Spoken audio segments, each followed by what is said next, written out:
ঈদ মানেই রান্নার বিশেষ আয়োজন, আর সেই আয়োজনে আমি আজকে বানালাম Hyderabadi biryani. Sounds very difficult, but এই বিরিয়ানিটা বানানো খুবই সহজ। আর এই জিনিসটা সহজ করতে আমাকে হেল্প করেছে রাঁধুনি রেডি মিক্স হায়দ্রাবাদি বিরিয়ানি মশলা। এখানে আমি 1 কেজি মতন সোনালী মুরগি নিয়ে টক দই, পেঁয়াজ বাটা, 1 টেবিল চামচ লেবুর রস দিয়ে রাঁধুনি হায়দ্রাবাদি গুঁড়া মশলা দিয়ে আমি 30 মিনিটের জন্য ম্যারিনেট করে ফেললাম। আর একটা প্যানে আমি বিরিয়ানির জন্য আলু প্রিপেয়ার করে ফেললাম। বাই দ্য ওয়ে, আমি কিন্তু আমার পুরোটা রান্নায় রাঁধুনি সরিষা তেল ইউজ করেছি। সো চিকেনটা ম্যারিনেট হওয়ার পর আমি একটু সরিষার তেল দিয়ে পেঁয়াজটা কষায় নিলাম। তারপর ম্যারিনেট করার চিকেনটা দিয়ে আমি ভালো মতন কষায় মুরগিটা রান্না করে ফেললাম। এখন চলে আসি আমাদের লাস্ট স্টেপে, যেটা হচ্ছে পোলাও রান্না করা।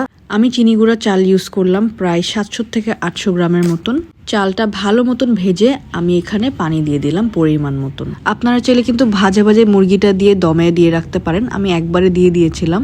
এরপরে আমার যে ভাজা আলুটা ছিল ওইটা দিয়ে দিলাম, তারপর একটু হালকা মিক্স করে আমি এটা দমে দিয়ে দিলাম। সো এই হলো আমার version of chicken Hyderabadi biryani. আপনারা চাইলে কিন্তু এটা গরু মাংস দিয়েও বানাতে পারেন। সো এই ঈদে রান্না করুন একদম হ্যাসেল ফ্রি ইউজিং রাঁধুনি হায়দ্রাবাদি বিরিয়ানি মশলা।